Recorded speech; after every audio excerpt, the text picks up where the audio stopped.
Hola amigos de Ventana Verde. Bueno, pues quiero recordaros, hoy es el Día Mundial del Agua, ¿eh? Día Mundial del Agua.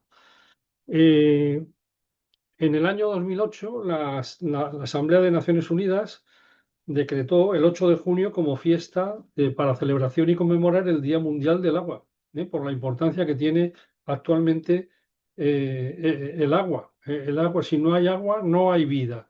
Una persona se calcula que puede estar 3 días sin beber agua antes de quedar totalmente en estado catatónico. Bueno, pues eso es muy importante. En el 2008, en el 2009 se celebró el 8 de junio por primera vez del Día Mundial del Agua. Bueno, el Día Mundial del Agua, pues recordar algunos datos, ¿no? Que las 2/3 partes del planeta están cubiertas de agua, prácticamente el 70%, que de ese 70% de agua, el 97,5% es agua salada y el 2,5% es agua dulce. Agua dulce, agua salada, los océanos, los mares, algunos lagos, como el Mar Muerto, por ejemplo, etcétera, mares que están muy aislados y que no reciben agua desde hace muchos años, ¿no? Y luego como agua dulce, pues lógicamente los manantiales, los arroyos, los ríos, los lagos, los pantanos naturales, y todo lo que permite esa infraestructura de agua dulce, que es lo que nos permite vivir en las ciudades y tener habitabilidad. El agua es un factor de calidad de vida y es un factor básico, es de supervivencia, ¿eh? Se puede estar más días sin comer, pero más de 3 días sin beber agua es difícil aguantarlo. Bueno, como datos representativos, pues a nivel mundial, la panorámica que se hace prácticamente de consumo del agua, de cómo se distribuye el consumo, se habla de que el 69% del agua se consume en agricultura, el 20% en industria y el 10% en usos urbanos de ciudades, usos urbanos de ciudades. Básicamente, este es un poco la visión del gasto, ¿no?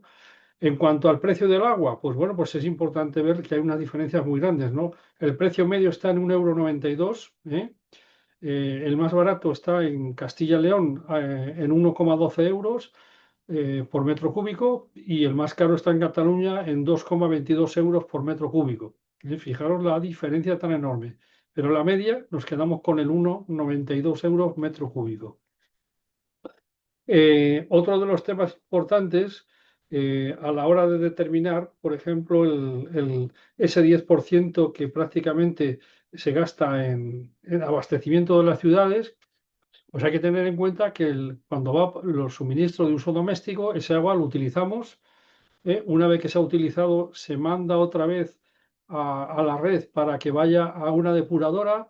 Esa depuradora, cumpliendo las normativas medioambientales y sanitarias, lo que hace es un tratamiento terciario de desinfección, con lo cual se puede verter ese agua regenerada al río y de allí, pues perfectamente se puede reutilizar, por ejemplo, en el riego de zonas verdes, de parques y jardines, o regar incluso huertas o en el tema agrícola también se pueden utilizar, dependiendo si son productos que se consumen en fresco o son productos que se consumen elaborados, ¿no? Pero con esos matices. Otro de los temas muy importantes es que, lógicamente, cuando las Naciones Unidas hablan del ciclo del agua, hablan de la importancia que tiene que el agua de los ríos llegue al mar. Pues sí, tiene su importancia, pero está estudiado y determinado que lo que hay que mantener son los cauces ecológicos para que se mantenga la flora y la fauna de esos cauces. Y eso es aproximadamente un 7% del caudal que puede llevar ese cauce. Eso es lo mínimo que se tiene que mantener para poder tener vida, y poder mantener no solamente el agua que va corriendo, fluye por los ríos, sino el agua que genera vida a su alrededor, ¿no? Esto es muy importante porque estamos viendo desde el punto de vista práctico, hay que pensar que el agua que se va al mar, se estima aproximadamente que es del orden de un 45%. ¿Eh? Eso es lo que se estima aproximadamente. Ya digo que sobre esto se hablan de cifras, pero es difícil encontrar y a veces nos encontramos con cifras dispares, ¿no? Pero realmente, por ejemplo, en el caso de ese consumo de agua doméstico que devolvemos a la red, pues se habla de prácticamente de casi un 100% se devuelve a la red. Yo no creo que sea eso porque solamente si las pérdidas en la red son de un 15% aproximadamente, pues no estamos devolviendo el 100%, estamos devolviendo como máximo un 85% de lo que nos suministran y de lo que del que nos suministran, ¿no? Porque hay agua que no llega a nuestras casas, que se pierde por las averías, por las fugas de la red. Pero lo que es importante y lo que es tener el concepto claro de contaminación, es curioso porque no se, cuando se habla de contaminación de las aguas, no se habla de que el agua que va al mar se contamina con la sal. ¿Eh? O sea, el agua del río, una vez tratada, y una vez depurada y una vez agua regenerada, se puede beber. Es como este vaso de agua que yo os he enseñado. Pero el agua del río que va directamente al mar, lo que hace es contaminarse con la sal, porque esa sal hace que un litro de agua tenga 33 gramos de salinidad. Y si ese agua queremos poderlo reutilizar para consumo doméstico, pues tenemos que hacerle unos procesos de ósmosis, unos procesos de tratamiento químico muy importantes y muy costosos, porque esto es una cosa que se puso en marcha hace muchos años, las desaladoras, y las desaladoras, claro que están justificadas para sitios donde no hay otra opción. Pero en España, afortunadamente, tenemos ríos, no somos como países del norte de África o del Golfo Pérsico o de Australia, donde no hay ríos. Si no hay ríos, no se puede llevar el agua al mar.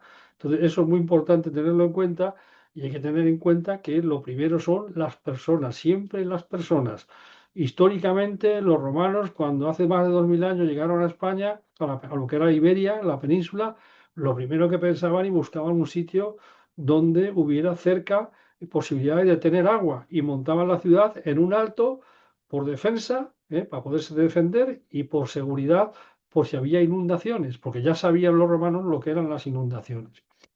Pues simplemente era hacer ese pequeño homenaje al Día Mundial del Agua, que seamos todos más respetuosos con el agua, que gastemos lo que necesitemos realmente, que no nos cuenten milongas, que no nos cuenten milongas de echarnos siempre la culpa a los ciudadanos, porque es mentira, es falso. Y el que dice eso, normalmente lo que pasa es que no sabe lo que dice. Y entonces no hay oportunidad a veces de contestarlo, pero sí es importante que lo sepamos todos, ¿no? Que no nos cuenten milongas. Hasta pronto, gracias.